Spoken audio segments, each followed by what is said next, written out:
자, 반갑습니다. 신입 스트리머 트와입니다. 오늘 플레이해볼 게임은 노베나 디아블로스라는 게임입니다. 오컬트 컨셉 기반의 추리 어드벤처 게임이라고 하는데요. 오늘 한번 엔딩까지 플레이해보도록 하겠습니다. 자, 그러면 이제 플레이하면 한번 저희 우리나라에서 개발한 게임이라고 하는데 한번 플레이해보도록 하겠습니다. 스크린 중에는 특정 엔진들이 제외되는 거고, 랜덤으로 일반적인 엔딩 공략 모드가 오픈되지 않습니다. 일단 스트리밍 중이니까 스트리밍 중입니다로 한번 가보죠.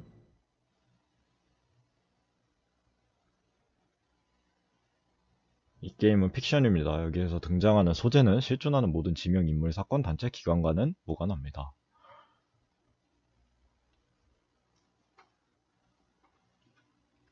너희는 너희 아비인 악마에게서 났으며 또 그 아비의 욕망대로 하려고 한다.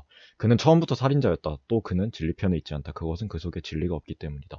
그가 거짓말을 할 때에는 본성에서 그렇게 하는 것이다. 그는 거짓말쟁이이며. 어허, 다 못 읽었다.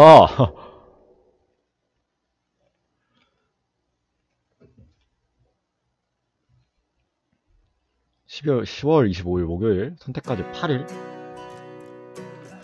중국의 구름한 점. 내일은 간만에 가족들과 나들이 가시는 것도 좋을 것 같은 이상 날씨였습니다. 좀 필요한 부분만 읽도록 하겠습니다. 말귀는 무슨? 나는 그렇게 투덜거렸다. 라디오에서 하는 이야기와는 달리 도로는 안개로 자욱했다. 방금 전까진 없던 갑작스러운 안개. 도심에서 꽤나 떨어진 산골이라지만 뭐 이따위로 갑작스럽담. 내비게이션에 어울리지 않은 밝은 목소리가 차 안을 울린다. 나는 핸들을 왼쪽으로 천천히 꺾었다. 지박제라고 쥐어진 표지판이 안개를 뚫고 보인다. 제대로 왔군. 조금 흥분한 나는 엑셀을 살짝 더 세게 눌렀다. 차는 안개를 스치며 지박제로 미끄러져 들어왔다.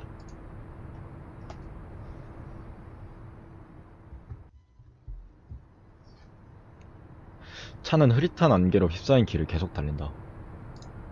안개 때문에 주위 배경이 보이지 않으니 흡사 같은 길을 계속해서 달리는 느낌이다. 잘 가고 있는 거야 이거? 어쩐지 몰려오는 불안감에 나는 핸들을 검지로 툭툭 건드렸다. 잘 가고 있는 거겠지?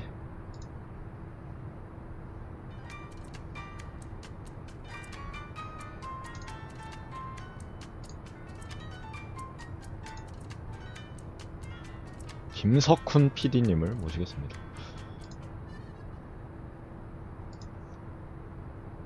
안녕하세요. 김석훈 PD라고 합니다. 안녕하세요? 그냥 주인공만 읽도록 하겠습니다. 라디오에서 익숙한 목소리가 들린다. 내 입사 선배이자 인정받는 PD이며 이번 내 취재를 극렬히 반대한 김석훈 PD의 목소리다.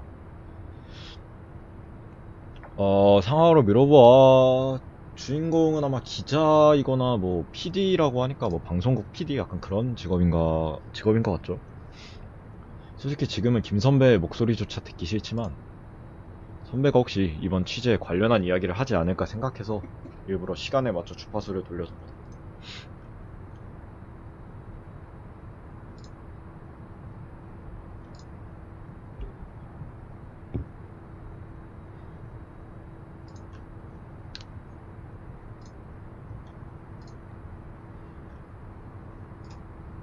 내 이야기를 하고 있고 뭔가 주인공과 방송 사이에서 좀 큰 일이 하나 있었던 것 같습니다.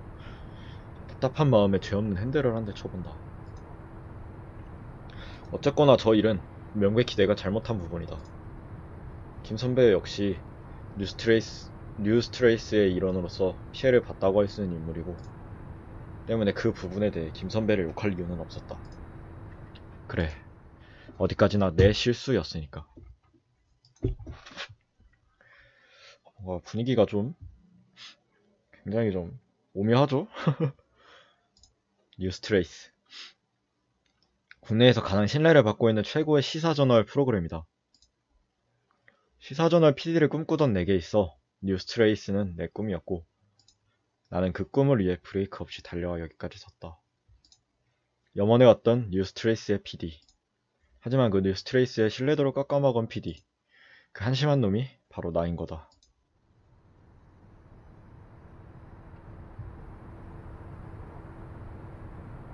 그나저나 이상하군. 묘하게 같은 길을 헤맨다는 느낌이다. 설마 길을 잃어버렸나?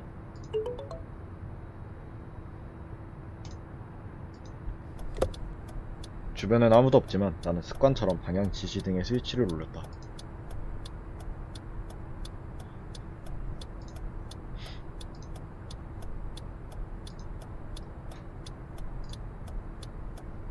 터무니없는 이야기. 지금 주인공 얘기를 지금 김기 선배 PD가 지금 저 방송에서 하고 있죠.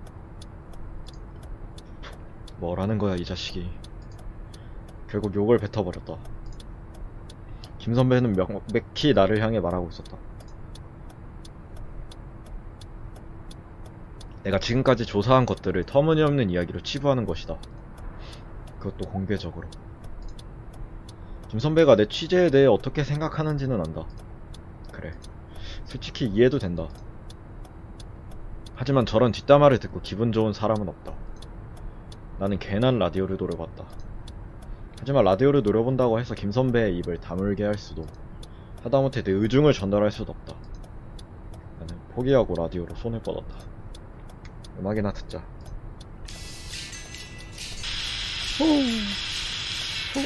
뭐야. 이거 왜 이래? 라디오가 이상하다. 나는 라디오의 주파수를 여기저기 돌려보았다. 가뜩이나 음산한 곳인데 라디오까지 이러니 오싹한 느낌마저 든다.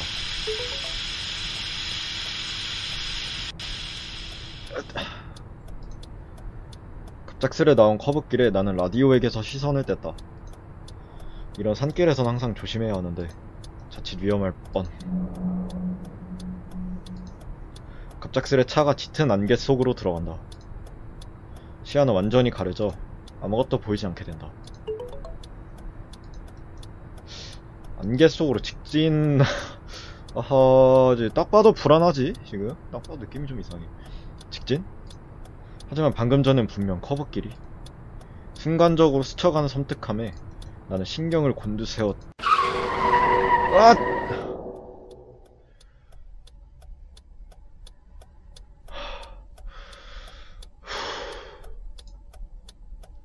차는 도로를 이탈하기 직전에 멈춰섰다. 그대로 직진했으면 가드레일에 받아 사고가 날 뻔했다.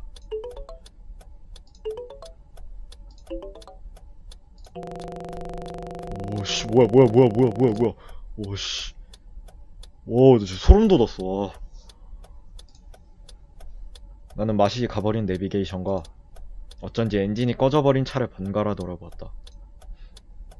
방금 뭐가 어떻게 된 건지는 모르겠지만 일단 이 망할 안개 속에서 나가자. 야, 씨, 이러지 마라. 좋아, 걸렸어. 아니, 이런 빌어먹을 똥차. 제기랄. 이번 취재는 여러모로 느낌이 좋지 않다. 머릿속으로 김 선배의 얼굴이 스친다. 날 설득하던 그 굳은 얼굴. 결국 김 선배가 옳았다고 증명되면 난... 진정하자. 그냥 차가 고장났을 뿐이다. 내려서 가? 야, 진짜 오반데? 막상 차에서 내리니 막막하다. 안개 때문에 여기가 어디인지도 잘 모르겠고 유일한 이동수단은 퍼져버렸다. 오늘 내로 지박제 여관에 도착했어야 했는데 취재 일정이 꼬이게 생겨먹었군. 어쩔 수 없지. 일단 나는 팀장님에게 연락을 취하기로 했다. 말도 안 듣고 취재하러 뛰쳐나간 놈에게 좋은 소리를 하실 것 같진 않지만 그래도 보고할 건 해야 하니까. 지금 아무것도 안 되죠. 지금 통화권 이탈했죠. 데이터도 안 되고. 뭐야? 왜 통화가? 응? 통화 불능지역? 내가 그렇게 깊이 들어왔던가?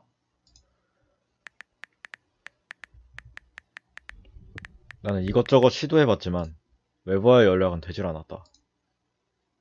되는 일이 없네 이거. 아무래도 근처를 좀 살펴봐야 할 듯하다. 휴게소나 여관이라도 있으면 다행일 것이고 그게 아니면 한참을 걸어갈 각오도 해야 할 것 같다. 차는 일단 여기에 둘 수밖에 없겠군.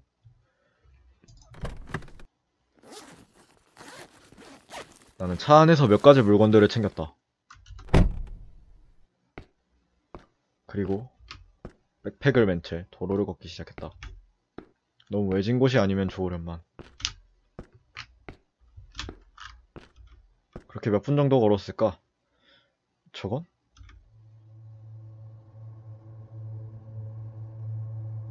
소망언덕 마을이라. 어둑어둑해진 주변을 둘러보았다. 벌써 해도 지기 시작했고 아무래도 오늘은 이 마을에서 쉬고 가야 할 것 같다. 마을이라면 외부랑 연락할 방법 정도는 있을 거고 어쩌면 더 나아가 내가 조사하는 사건에 대한 인터뷰를 딸 수 있을지도 모른다. 이 표지판을 따라가면 마을이 나오련가? 너무 멀리 있지만 않으면 좋겠는데.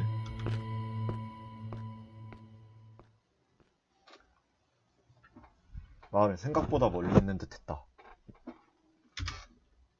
나는 잠시 걸음을 멈추고 주변을 둘러보았다.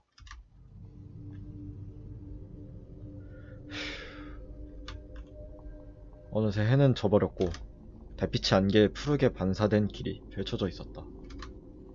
저 나무는 뭐지? 기이한 나무다. 저 나무에 무슨 이상한 실 같은 게. 삐쩍 말라가는 죽어가는 나무에 매여진 흰 천들은 희미한 바람에 천천히 움직이고 그걸 멍하니 보고 있자니 온몸에 이유를 알 수 없는 소름이 돋았다.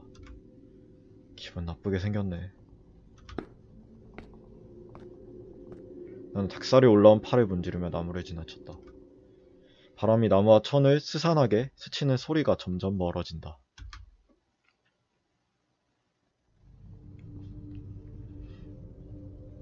여긴가 보군.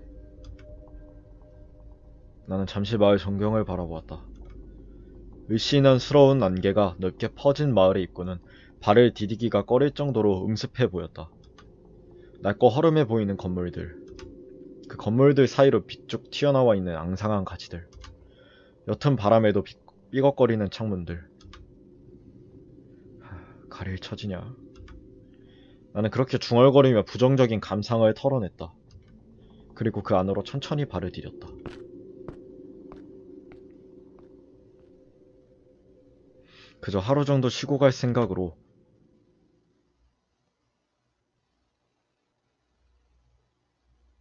소망언덕 마을은 밖에서 보이는 것보다는 나쁜 느낌의 마을은 아니었다. 안개가 자욱한지라 공포 영화에 나올 것 같은 느낌을 주기도 하지만 여기저기에 돌아다니는 마을 주민들을 보니 핸드폰도 안 터지는 오지치고는 제법 사람 사는 동네라는 느낌이 든다. 우선 가장 급한 일부터 처리하자. 근처에서 전화를 빌릴 만한 곳이 있을까? 나는 주변을 돌아보다가 내 쪽으로 다가오는 말을 사람을 보고 그쪽으로 다가갔다. 저기 실내압리...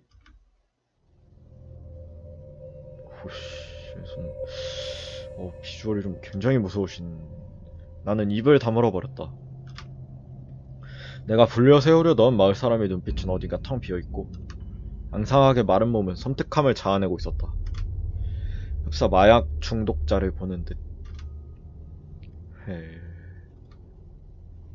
그 남자는 나를 보고는 슬쩍 웃어 보이더니 불안한 발걸음으로 나를 스쳐 지나갔다.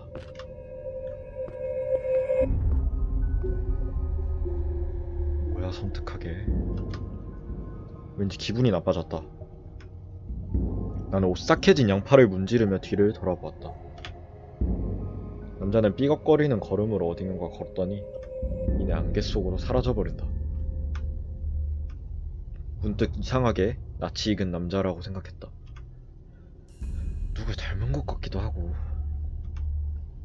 내가 그렇게 중얼거리다가 다시 발을 옮겼다. 몇 분쯤 걸었을까? 나는 어떤 건물 앞에 도착했다. 건물에는 소망여관이라고 적혀 있었다. 이런 곳에도 여관이 있네. 나는 그렇게 중얼거리며 여관문을 밀어 열었다.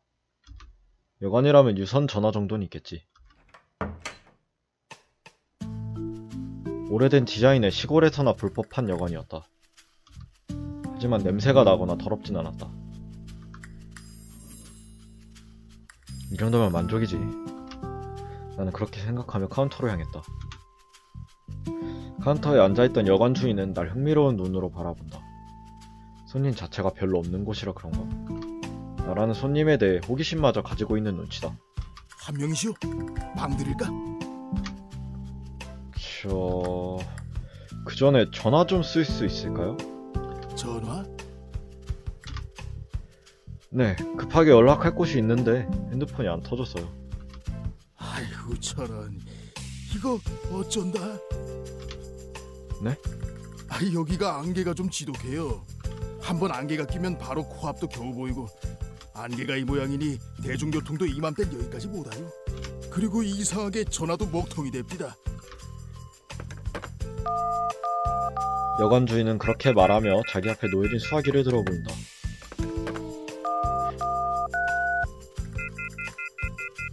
주인은 여기저기에 전화를 시도했지만 전화는 먹통이었다. 봐요, 이 모양이라니까. 그럼 외부와 연락이 안 된다는 겁니까? 그러게 왜 하필 이럴 때 여기 오셔서? 출장 오신 거요? 아, 네. 이 근처에 일이 있어서 온 건데 보고 없이 기다리긴 좀 곤란한 상황이라서요. 어떻게 안 되겠습니까?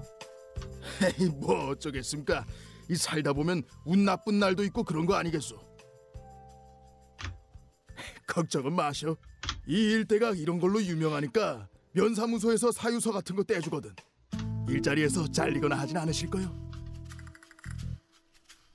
그 말이 사실이라면 이 기묘한 안개는 일종의 천재지변처럼 처리되는 모양인데 정말 그런 게 있다는 건가? 우리나라에 이런 안개가 있다는 이야기는 생전 처음 듣는데. 나는 의아함이 가득한 눈으로 여관 주인을 바라보았지만 여관 주인은 별 신경 쓰지 않고 숙박 기록표에 무언가를 끄적이고 있었다.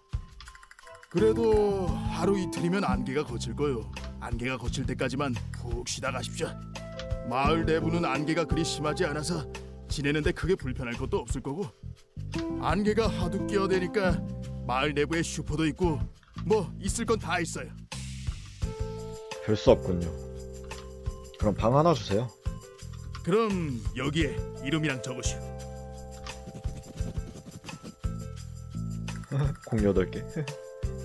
나는 숙박 기록표에 이름을 적었다. 여기 있습니다. 저 그런데 통신이 두절되면 카드도 안 되겠죠? 현금 없어요? 네, 얼마 없네요. 에잉, 후불로 달아둘 테니 안개 거치면 내쇼. 박준성 씨라. 됐습니다. 여기 키 받으십시오. 방은 후불? 301호로 가시면 되고. 아, 네, 감사합니다. 뭘 서로 돕고 사는 거지. 나는 씩 웃는 여관 주인에게 슬쩍 고개를 숙여 보이고 내 방으로 걸음을 옮겼다.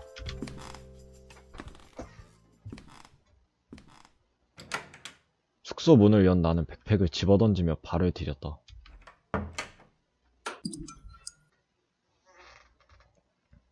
내 숙소는 비교적 깔끔하게 정돈되어 있었다. 아니, 애초에 있는 게 별로 없었다. 뭐 이 정도면 나쁘지 않다.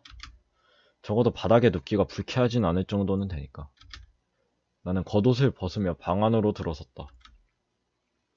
후, 난데없이 이게 뭔 꼴이냐. 나는 그렇게 중얼거리며 여관 바닥에 벌렁 누웠다. 몸이 나른해지니 마음이 편해진다. 마음이 안정되니 머리가 맑아져 어지러웠던 생각들이 정리된다.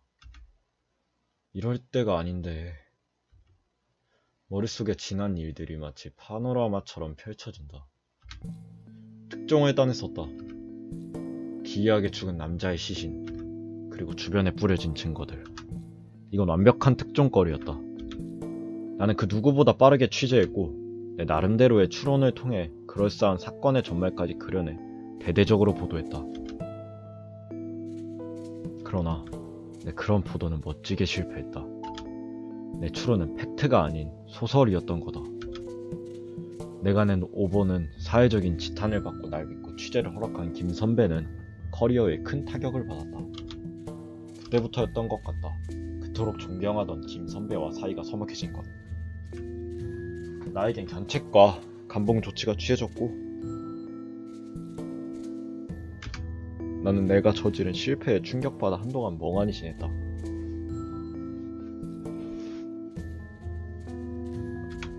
그렇게 모든 것이 무너졌다는 공허감 속에서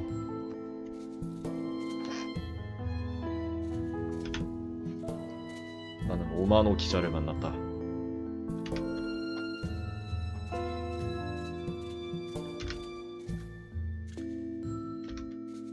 오만호 기자의 긍정적인 성격은 날 빠르게 정신 차리게 만들었다.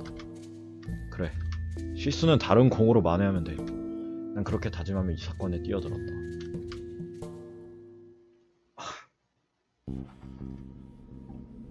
집단 실종 사건. 나는 언뜻 상관없어 보이는 전국적인 실종 사건들 사이에 꽤 그럴싸한 공통점이 있다는 걸 알아냈고 그 사건을 쫓다가 이 지역까지 오게 된 거다. 하지만 이 지역은 최근 관광특구 개발 사업으로 인해 내비게이션의 지도와는 많이 달랐다. 내가 길을 잃은 것도 내비게이션이 중간에 말썽을 부린 것도 이 마을에 대한 정보가 없던 것도 그것과 연관이 있을지도 모르겠다. 여하튼 중요한 건 이 마을도 이 지역의 일부고 결과적으로 내 취재 범위에 놓여있다는 점이다. 이 안개가 얼마 안가 거친다고 하지만 그 시간도 아까운 지금 멍청하게 안개 속에서 시간을 허비할 것인가 아니면 그동안 이 마을을 취재해볼 것인가. 좋아. 나는 벌떡 몸을 일으켰다.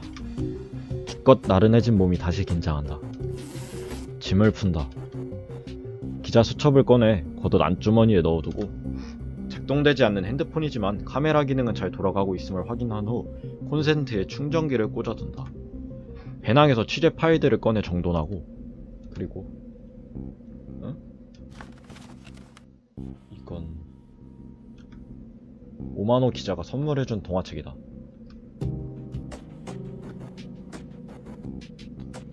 이 책을 선물 받았을 때의 초심을 잃지 말자고 들고 다니는 책이다. 잠시 망설이다 책을 한 켠에 세워둔다.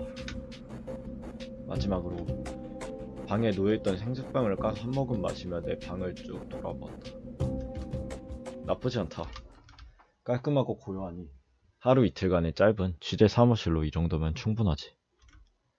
상황 자체가 외부에 비해 좋지 않은 건 감안해야겠다. 하다못해 전화라도 되면 좋았을 것을. 갑자기 울린 핸드폰 소리에 흠칫 놀랐다. 전파가 안 터지는 거 아니었나? 의아한 생각에 핸드폰을 보았다. 핸드폰에는 선택까지 8일이라고 씌어진 문자만이 도착해 있었다. 발신인은 불명.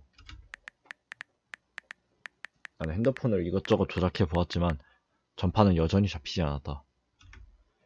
우연히 잡힌 전파에 누군가가 우연히 보낸 장난 문자가 도착한 걸까? 뭐야? 장난 문자라고 생각하면서도 굉장히 찝찝한 문자다. 나는 잠시 동안 핸드폰의 액정을 노려보고 있었다.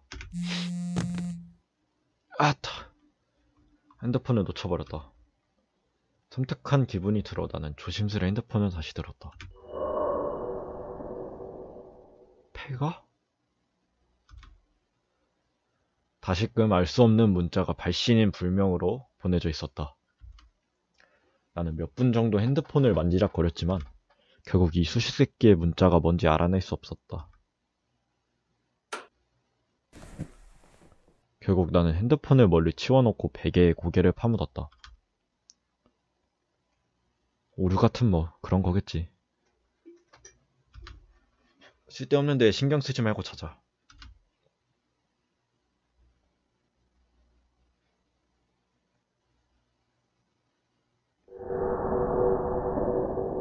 (10월 26일) 금요일. 선택까지 7일. 뭔가 2일? 11월 2일에 뭔가 일이 있는 것 같습니다.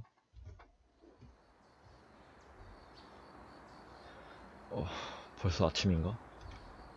눈을 반쯤 뜬 채 주변을 둘러본다. 해가 떴음에도 불구하고 안개 때문인지 방은 어둡다.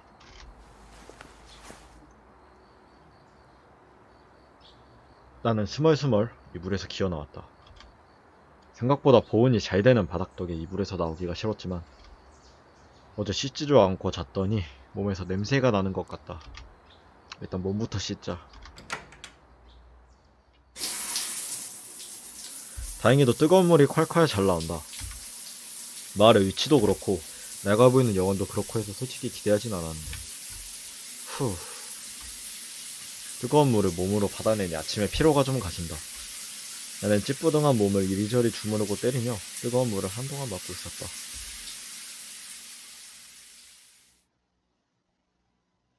개운한 기분으로 씻고 나와서 시계를 보니 아직 굉장히 이른 시각.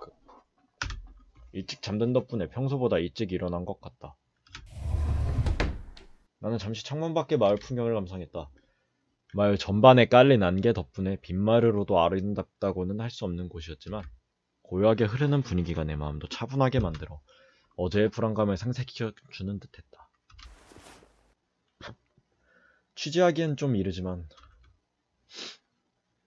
미리 마을 지리를 익혀둬서 나쁠 건 없겠지. 모처럼 외지마을에 왔는데 방 안에만 있는 것도 그렇고 무엇보다 이 방에 있어봤자 할 것도 없다. 자, 나가자.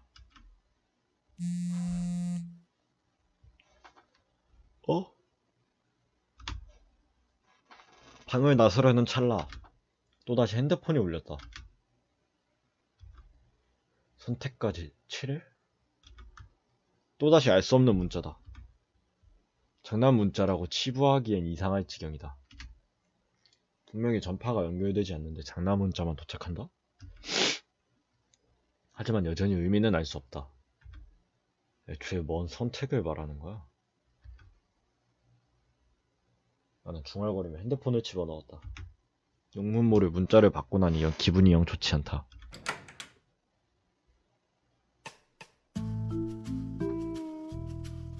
카운터에는 여관 주인이 앉아있었다. 꽤 이른 아침인데도 불구하고 방금 일어났다던가 하는 기색은 없었다. 아이고, 미안. 주인이 나를 바라보며 의아한 듯 말했다. 난 열쇠를 맡기며 대답했다. 원래 일찍 일어나는지라 깬 김에 이 근처 좀 돌아보려고요. 주인 아저씨도 일찍 일어나셨네요. 이 마을 사람들은 원래 일찍 일어납니다. 대신 1시쯤엔 대부분 집에 돌아가요. 1시요? 오후 1시? 최근 마을에 중요한 일이 있어서 그런 생활을 하고 있죠. 그러니까 취재하시려면 그 시간대는 피하셔야 할 겁니다. 저녁 식사 때까진 보통 건물 안에 들어가 있으니까요. 그리고 배고프시면 요 뒤에 삼색 식당이라고 있는데 거기가 맛이 좋아요. 1시가 넘어도 문들을 닫거나 하진 않으니 그건 걱정 마시고. 그러니까 이 마을 사람들은 1시부터 저녁까지 건물 안에만 있다는 거군. 일종의 통금 시간 비슷한 것인 모양이다. 이해할 수 없는 생활 패턴이지만 외부인인 내가 그렇게 일일이 따지고 들어갈 필요는 없겠지. 네, 감사합니다. 난 그렇게 말하고 여관을 나섰다. 아니, 나서려고 했다. 응? 그런데 내가 저 아저씨에게 취재 이야기를 꺼냈던가? 내 기억에 분명 다른 말로 얼버무렸던 것 같은데. 나는 뒤를 돌아보았다. 여관 주인은 이쪽을 바라보며 능청스럽게 웃고 있었다. 갑작스럽게 기분이 나빠져 나는 빠른 걸음걸이로 여관에 나섰다.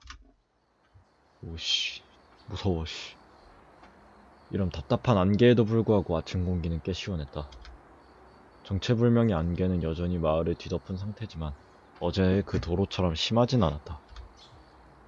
지금도 멀리 있는 건물은 잘 보이지 않았지만 적어도 근처에 뭐가 있는지는 잘 보이니까. 자, 그럼 마을을 한번 돌아볼까?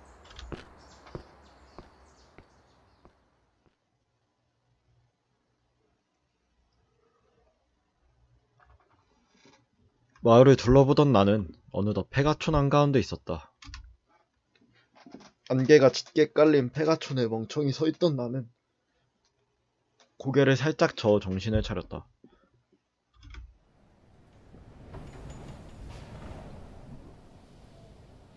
을씨년스러운 폐가촌의 풍경은 어쩐지 섬뜩하고 바람이 낡은 창틀을 치고 지나가며 불길한 소리를 낸다. 나는 뒤를 돌아보았다. 다행히 저쪽에 밖으로 향하는 길이 보인다.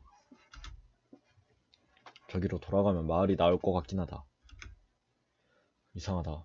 내가 어쩌다 이런 곳까지 들어온 거지? 머리를 극적이며 주변을 두리번거렸다.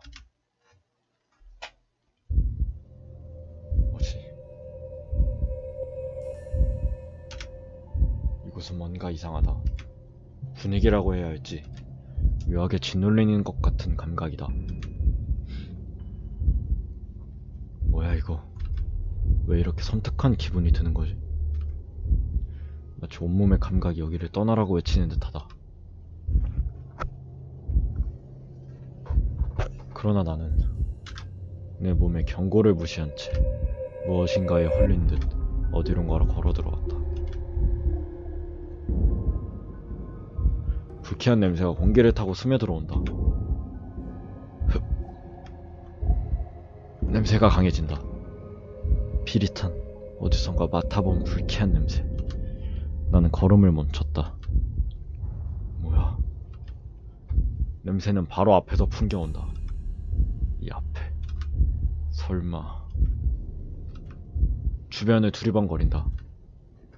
주변에 어떠한 인기척도 없다. 거기에 용기를 얻어야 하는지 겁을 먹어야 하는지조차 헷갈린다. 나는 천천히 발을 움직였다. 혹시 모를 상황을 대비해 손으로 입을 틀어막고 조심스레 냄새가 나는 쪽으로.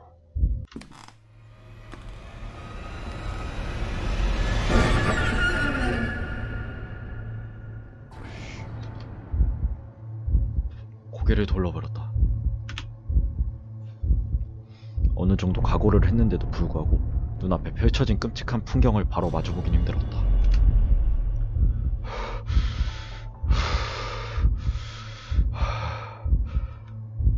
입은 틀어막은 채 숨을 고르며 마음을 진정시킨다.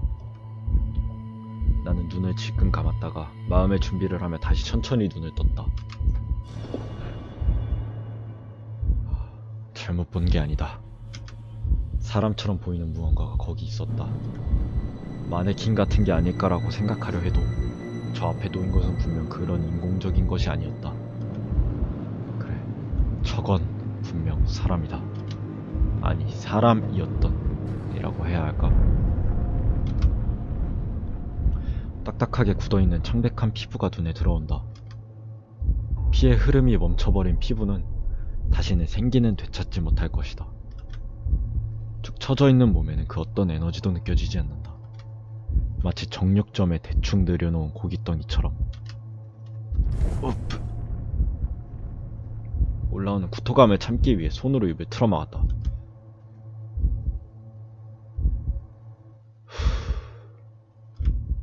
뭐야 도대체. 떨리는 가슴을 부여잡고 정신을 차리려 노력한다.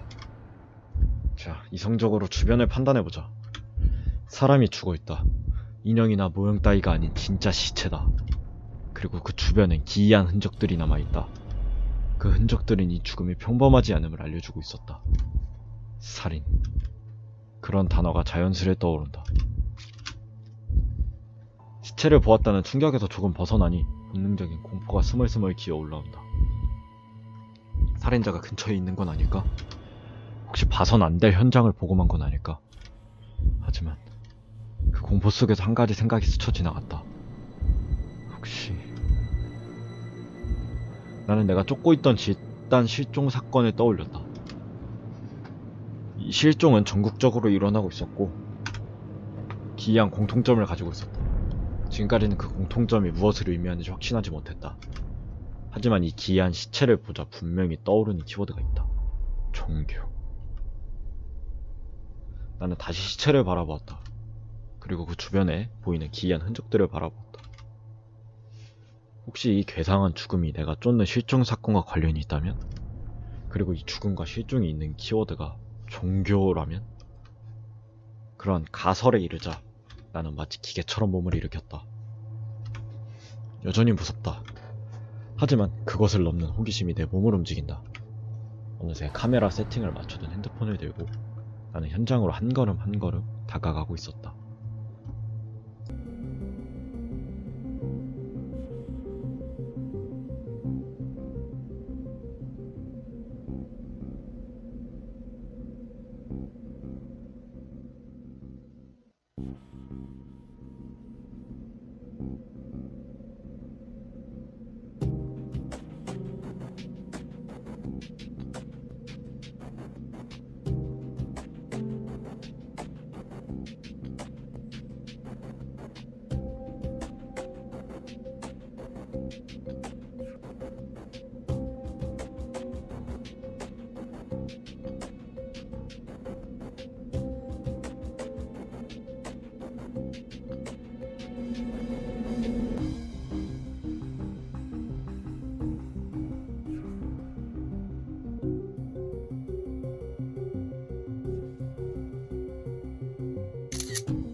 다가오지 마.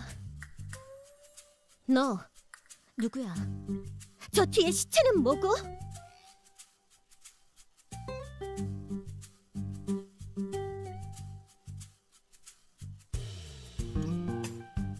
다가오지 말라고!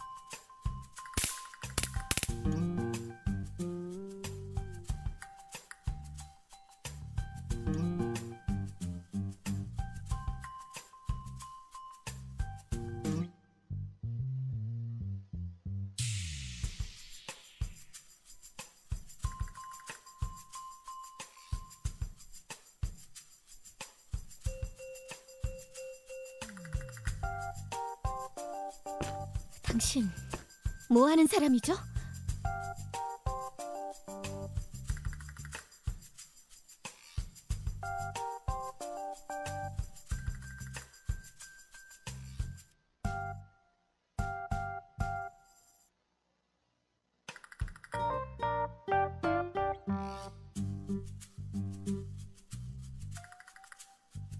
무슨 수작이야!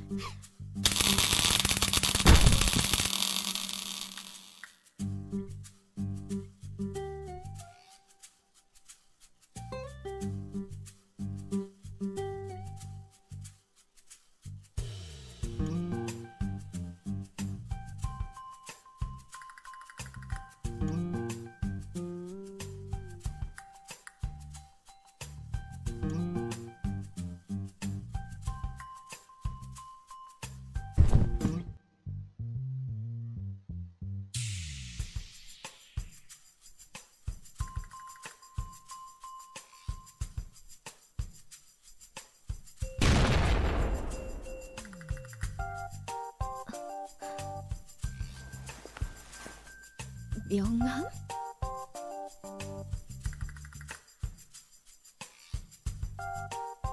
MBS 시사부 PD 박준성?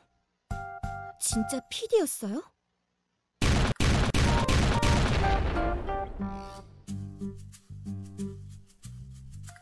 미안해요.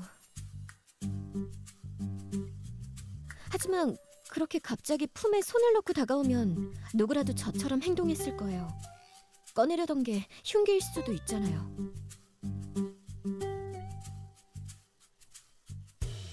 그 정도로 죽진 않아요. 제안만 하려던 거였어요.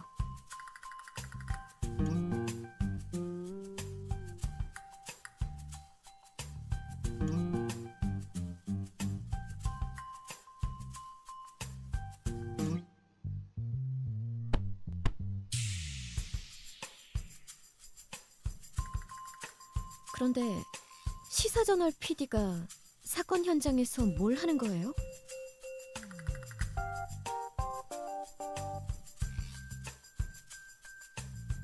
뭐 취재 좋죠.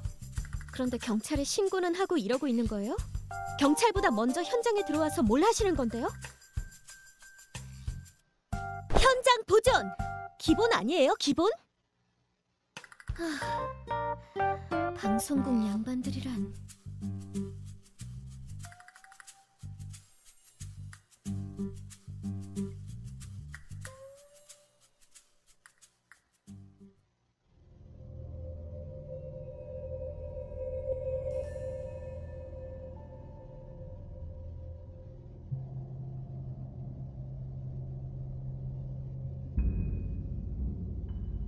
아니요.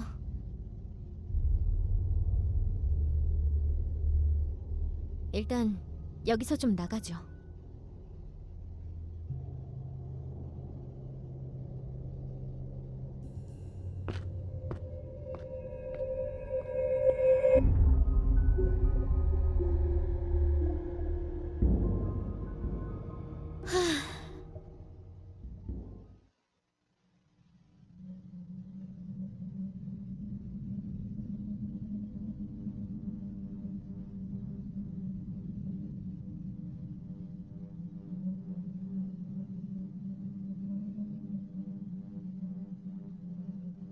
그래, 박준성 PD님이라고 하셨죠?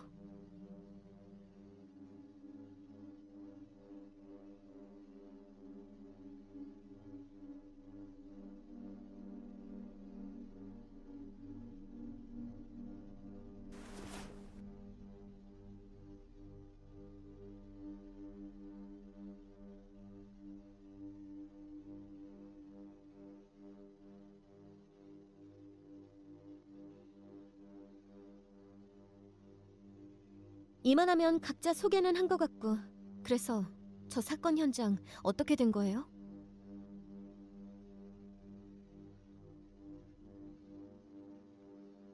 이것저것 조사하시던데 별다른 건 발견 못했고요?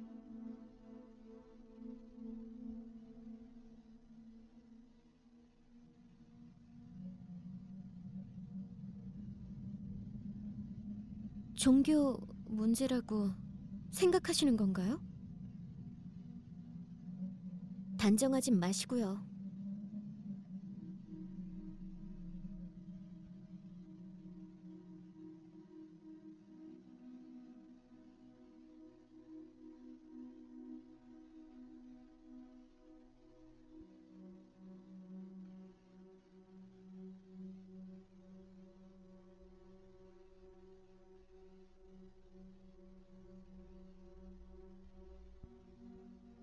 그럼 준성 씨는 외부와 연락할 방법 좀 찾아봐요. 안개 하나 가지고 외부와의 연락이 전부 끊기는 건 말이 안 되잖아요? 전 따로 조사할 게 있어서요. 그럼 이만 마을에서 뵙죠.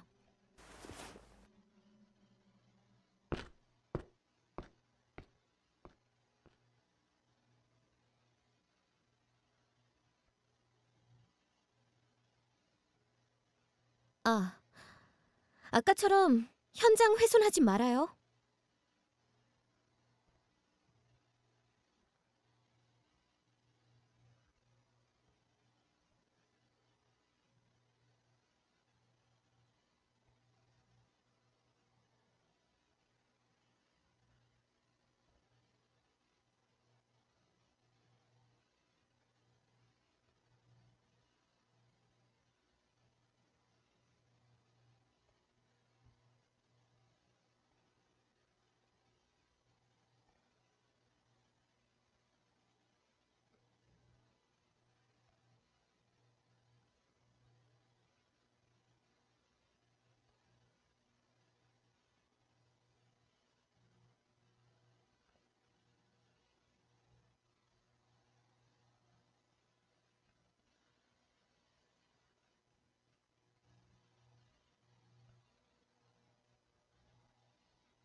나무 천국사불.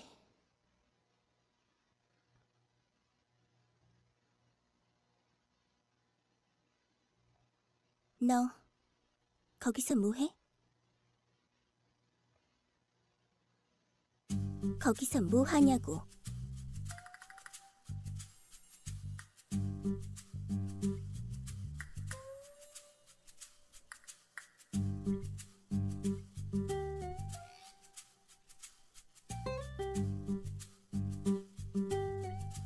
여기 위험해. 몰라?